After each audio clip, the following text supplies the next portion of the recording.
to ourselves. Furthermore, he, radiallahu anhu, used to say, the best way to defeat someone is not being angry and being in the, beating them up in any way, he said, is to beat someone in politeness.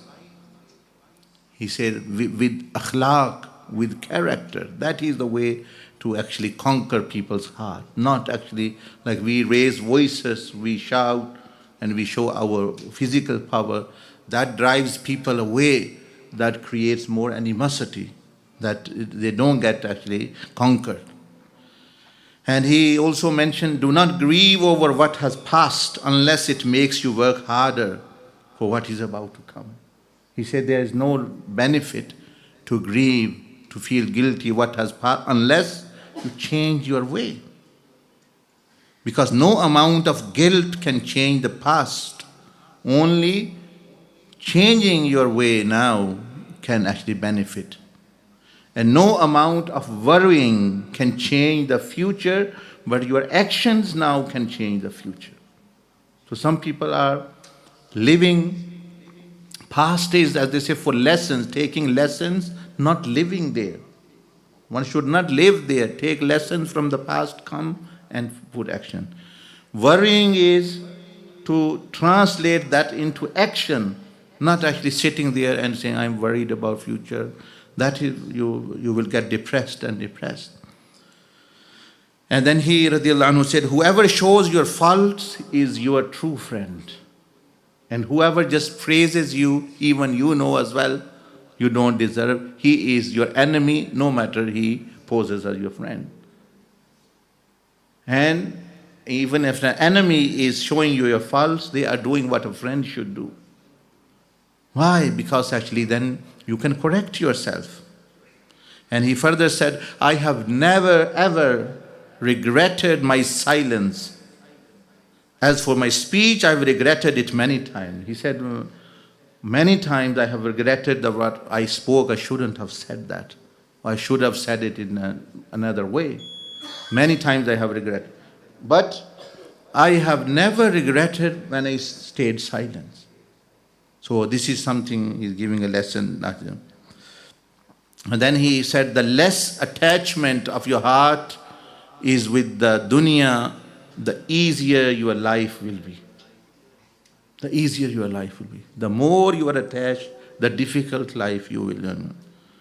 And he further said, a man should be like a child with his children and wife, but he should act like a man for their protection, for their tarbiyah, for their betterment, and outside as well.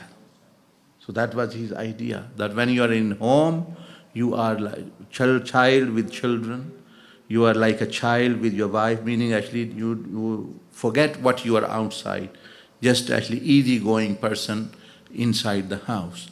But yes, for tarbiyah, for their betterment, for their discipline, one should act like a man and be outside also like a man with evil as well.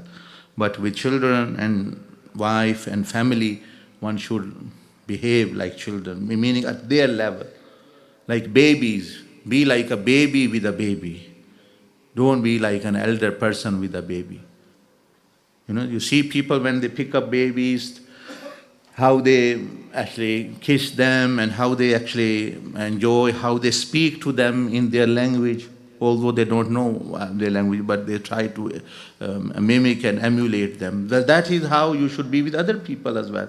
Other people also have these different levels.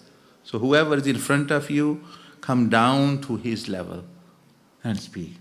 And then, if you want to help them, bring them up from that level. But firstly, you have to come down. And then he said, sit with those who have sinned and repented. They have the softest of hearts.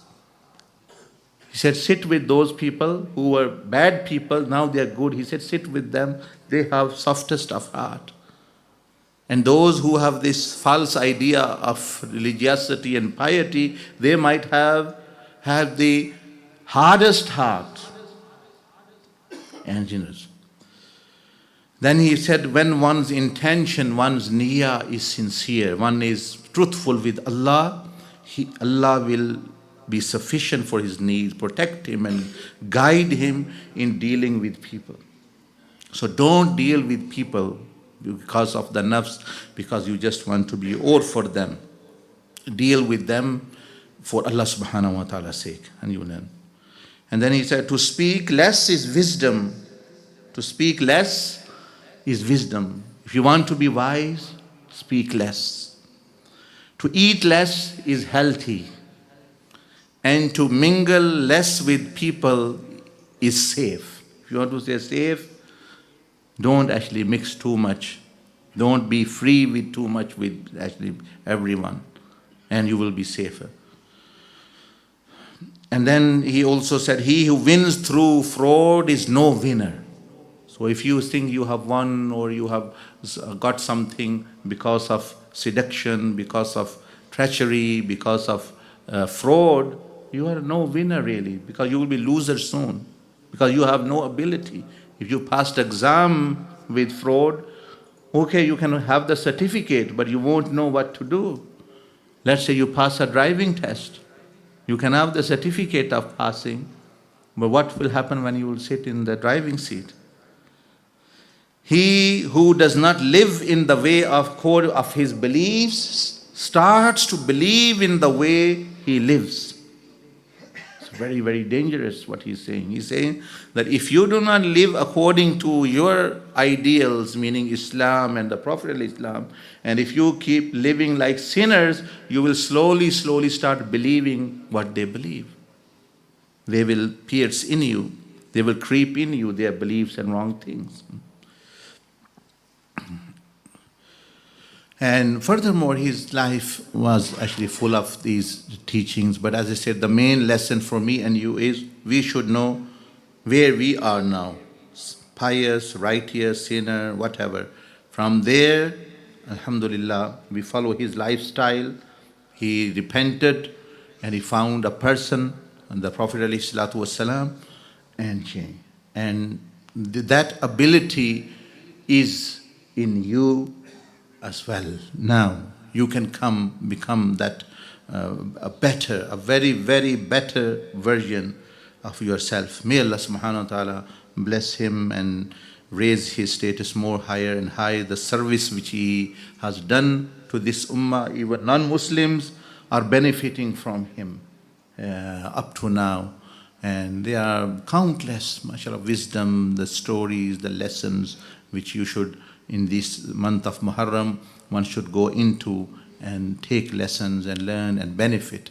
And he had this desire because when he took from the public treasury a wage of a laborer for his khidmah, his service as khilafah, a very, very small amount, like for example, the minimum payment, like there's a minimum labor payment here, minimum wage. But that was not enough for him to live because he had a family and things. So he didn't change. Other Sahaba, Rizwan Ajma'in, they consulted them between themselves. They said that this is not enough what Sayyidina Umar bin Khattab achieved. He should have more wage. But how dare they actually say to him? They were fearful of even mentioning this to him. What?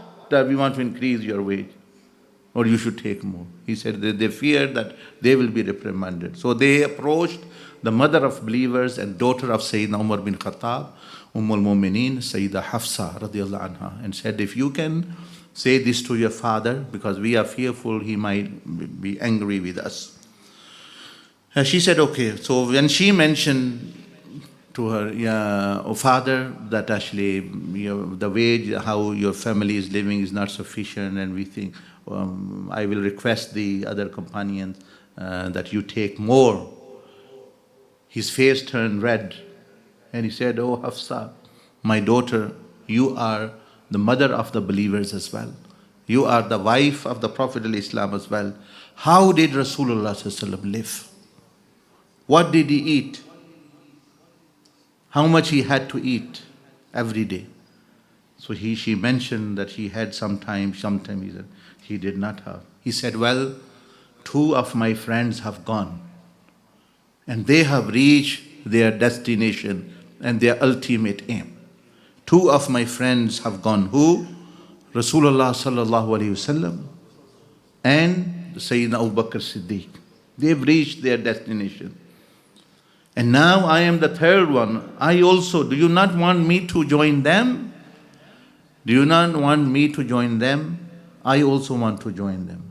I will live like them more. So he actually denied that. So what I'm saying is that don't we have desire that we should also join the company of Anbiya and the Sahaba and the Tabi'een and Sayyidina Imam Hussein radiallahu anhu and Awliya and Sulaha? We do not want to join them. Who do we want to join?